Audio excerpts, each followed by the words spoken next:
Hello friends, it's Shari here today and I am going to be showing you how I made this fun Swish and Pop card that has the theme of Kermit singing the Rainbow Connection. So I sung this song a lot in my head while I was making this card, and maybe you're going to do that too as you watch the video today.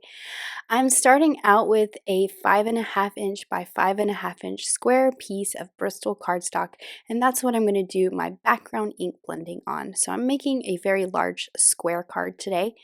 I'm starting out with Squeezed Lemonade, and this is the bottom of my sky. So you can see how I don't have it all the way to the bottom of the card because that's going to get covered up by my grasses and my pond.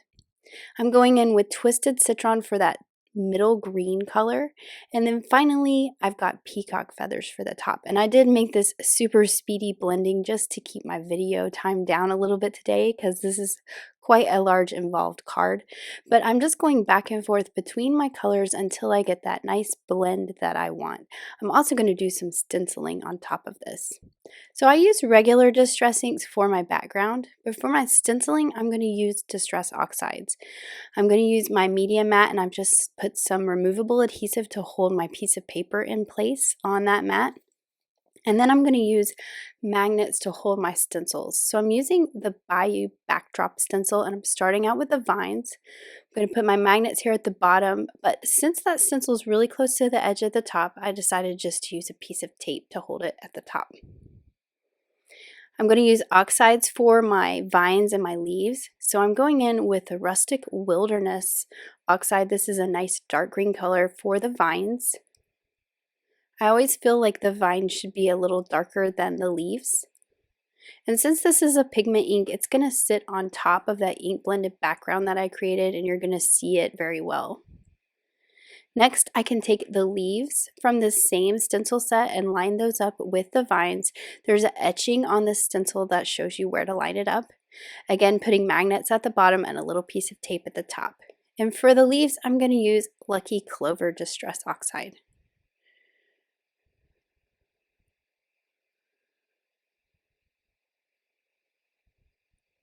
So this is going to cover up that vine a little bit, and you're going to get those bright green leaves on that softer background that we created.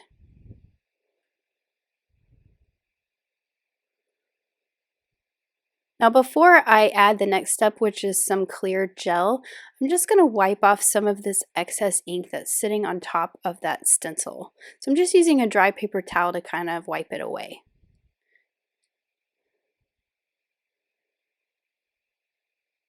Next, I'm going to use some transparent gel to put through the same stencil. So I didn't move this at all. And what I'm going to do with this is I'm just going to put a light layer through the stencil, and then I'm going to put glitter on top of it. So I'm basically making my own glitter paste.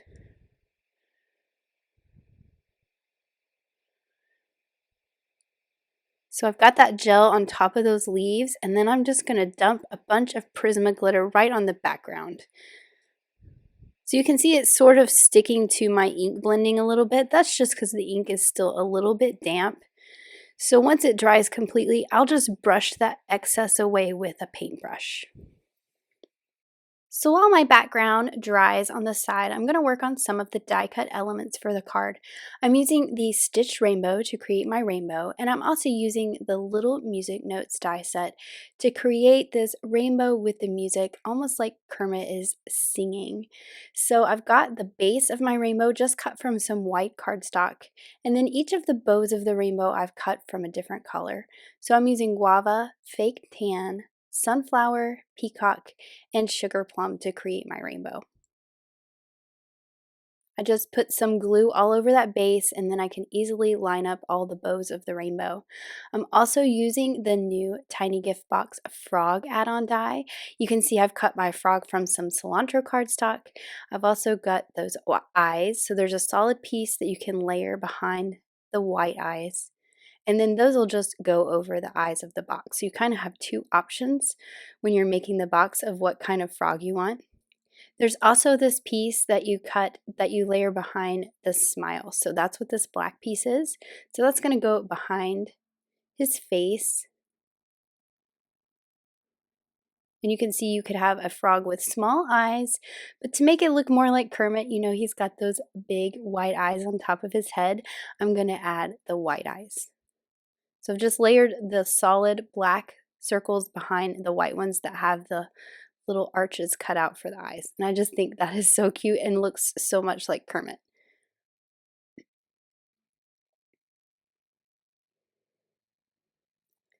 So here's the little music notes. I've cut a bunch of those from some black cardstock and I've just arranged them on my rainbow. I've also cut a red heart so my rainbow has somewhere to end. This would also be cute with a cloud, but I think that the heart works better for the theme of this card. It doesn't make much sense. It's going to be coming out of the grass around the pond, and so I just thought the heart would be a good way to terminate my rainbow. So I've placed my little music notes where I want them on my rainbow, and I'm just using a little bit of liquid glue to glue them down.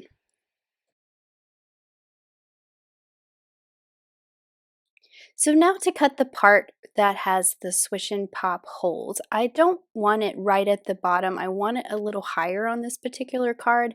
And I already made a mock-up ahead of time to figure out what kind of space I needed for my rainbow to swing out of the way behind my frog.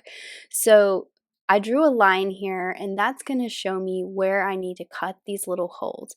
So when you're using the Swish and Pop, the minimum amount from the bottom is the length of that arm that you see on the right side, but you can always make it taller, which is what I'm doing here.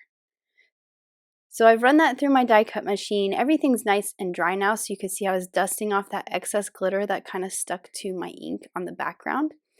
I've cut the arm that you pull from some guava cardstock, and I'm going to cut the swinging arm from some acetate. So I've got two small brads here and I can start to assemble my Swish and Pop arm.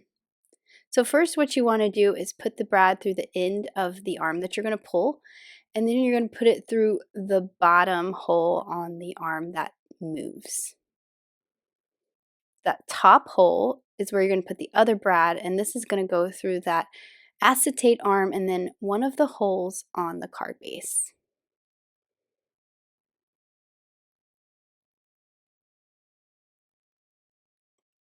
And you can see how that's going to swing there. And I'm actually going to do a little testing, and I actually move it over a hole because it wasn't quite where I needed it to be.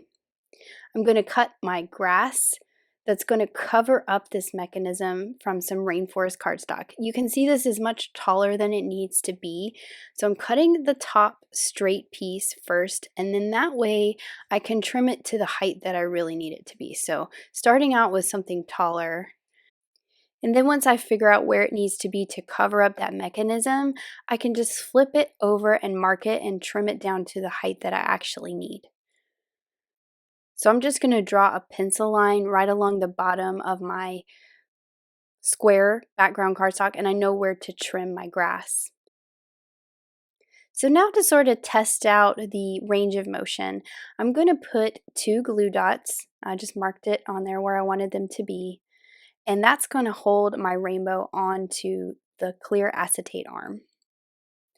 And for this one, I want it to kind of move more in a semicircular pattern versus kind of an arch across the card. So I'm doing a little testing to make sure that it moves and ends up where I want it to be. So I'm trying to line this up to where my rainbow goes behind the frog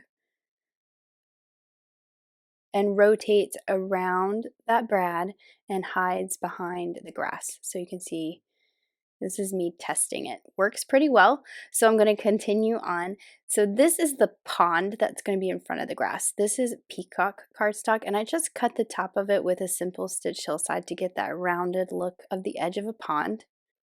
And then I'm just going to glue that directly to the grass that I created. So there's lots of layers on this front panel here. I've cut one of the birch tree dies from some brown cardstock, and this is my little log that Kermit's going to sit on, so I'm just going to go ahead and put him on there. And then I'll just trim it to the length that I need. So I'm just going to sit him there for now. And now I need to create his banjo. Because as cute as this card is, I just feel like it is not complete without Kermit's musical instrument. So I've got some circles cut from some stormcloud cardstock and a stitched one from eggshell for the body of the banjo. And then I've got a strip cut from some narwhal cardstock. That is the fretboard here. I'm just going to put that on there. And I'm tucking it behind that eggshell piece so you get that nice finished look. And it's a little longer than I need it to be. So I'm just checking how it looks with him holding it there. So I know where I need to trim it down, about the length it needs to be. And then I've got a piece of really thick craft foam here, and this is what I use to poke holes in things. And I'm just using a sewing needle to poke 3 little holes down in the body of that banjo. This is where my strings are gonna go. So I'm just pushing that down to create some holes so that I can thread some thread through there. This is a really thin needle, so it's kind of hard to push through all those layers of cardstock, so the pliers actually helped a lot. So once I have those holes poked, you can see those tiny little holes there. That's going to be my guide for my thread. And I actually just use a doubled up piece of black sewing thread, so you get that nice thin string for your banjo. I've tied a knot in the back.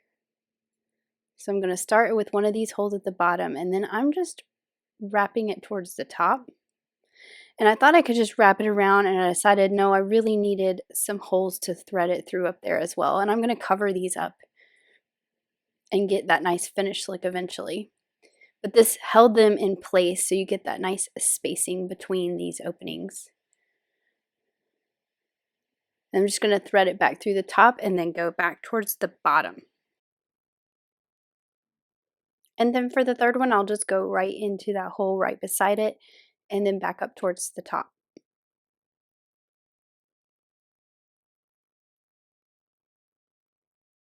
So I'm just making sure they're nice and straight, and I can just adjust them, make sure they're nice and taut.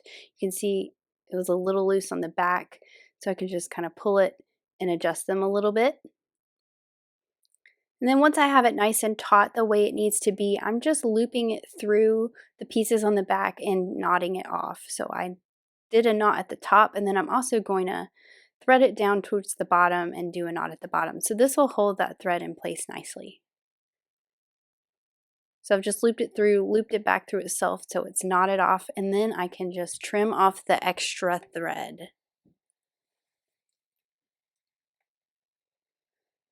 So now to add a couple details to finish it off, I have a tiny little piece of black cardstock. I'm going to use that to cover up the holes at the bottom. And then I've got another piece of stormcloud cardstock that's just cut to a little square here, and that is going to be the handle at the top.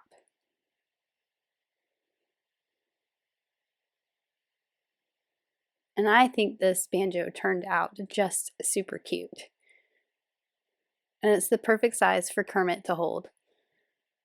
I did decide that I wanted that piece at the top a little bit darker, so instead of pulling it off and putting a piece of black cardstock, I'm just coloring it with my black marker to make it black.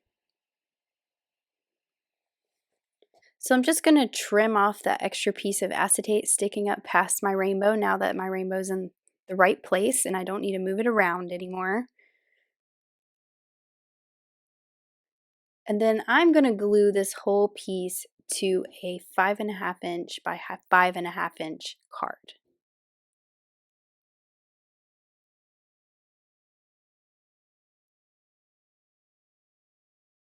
So making sure it's lined up straight on that card base. And I made sure I didn't put any glue where those brads are so that they can move freely between the card base and this Bristol cardstock that's on top.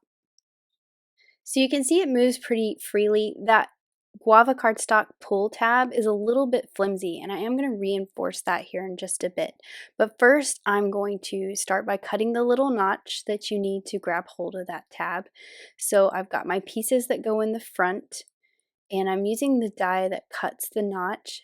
You line it up with the edge of the cardstock, and then those little notches that stick out, you line up with the tab. I'm also going to mark where this is going to fall, and when I pull my rainbow, how far I need it to go. I kind of want that heart to be straight up and down. So you can see I'm marking where that rainbow is going to hide so that I know where to put my adhesive so that it's out of the way of these moving pieces.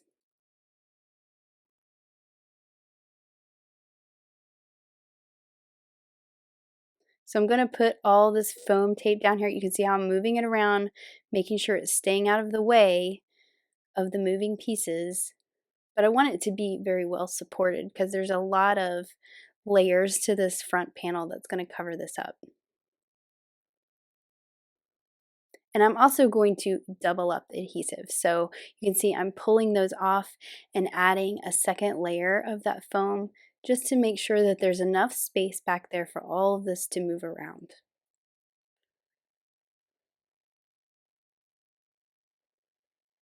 So this is where I'm doubling up that arm. So I just cut another one from guava cardstock and I'm just going to laminate the two together and give me a much stronger pull tab.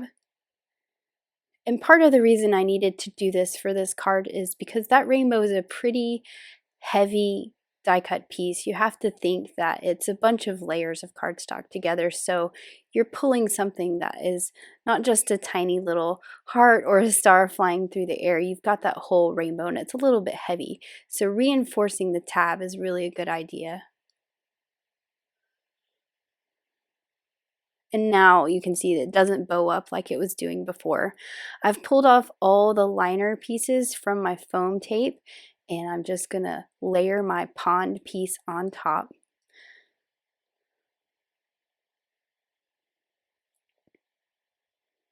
And now I can check that that moves freely. I'm also gonna add Kermit and his log that I glued together earlier. Making sure I'm not putting any glue towards the top of his head because that's going to go past the grass and that's where the rainbow is, and we want to make sure that I don't get any adhesive up there that might stick to that rainbow and keep it from moving.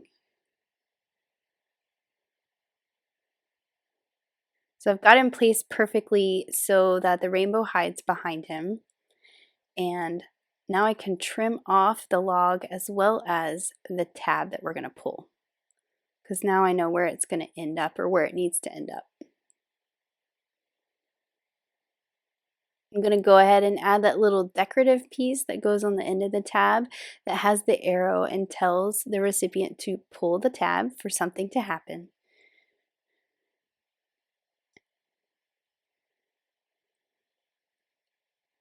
And then I'm going to add his banjo that I created earlier. I'm putting some thin foam squares on it so it has a little bit of dimension.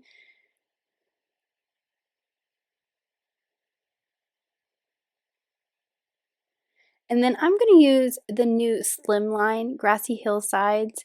I know that I don't need that length, but the curve is a little bit different, a little bit more shallow, and it worked really well to give me some curved grass at the front that didn't go too high. I'm also going to cut the cattails from some Noble Fir cardstock, and I'm actually going to cut those apart. I just want the groupings of cattails. I don't need it to be a border because the border is my grass at the front. So I'm just going to trim off the pieces in between. And I actually wanted the one with 3 to be on the right side, so this works well to cut it apart like that.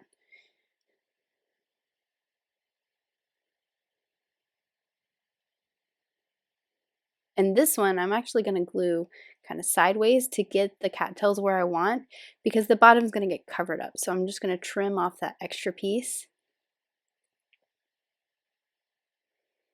And you can see now those cattails are going to look like they're coming out of my really thin grass cut from Rainforest cardstock at the bottom.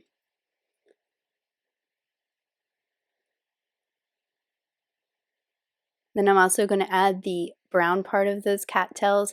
These is cut from some paper bag cardstock, so it's a little bit lighter than the log that he's sitting on. So you have a little bit of variation in those browns. And then here is my finished card. I just love how this card turned out. I really did sing Rainbow Connection in my head the whole time I was making this, but I just think it's so much fun and it turned out so perfect. And you can see in my final card, I actually did add some glitter to the cattails and the grass at the bottom to balance it out with the glitter of the vines at the top. And I really hope you enjoyed today's video. Thanks so much for watching. Have an amazing day. Bye.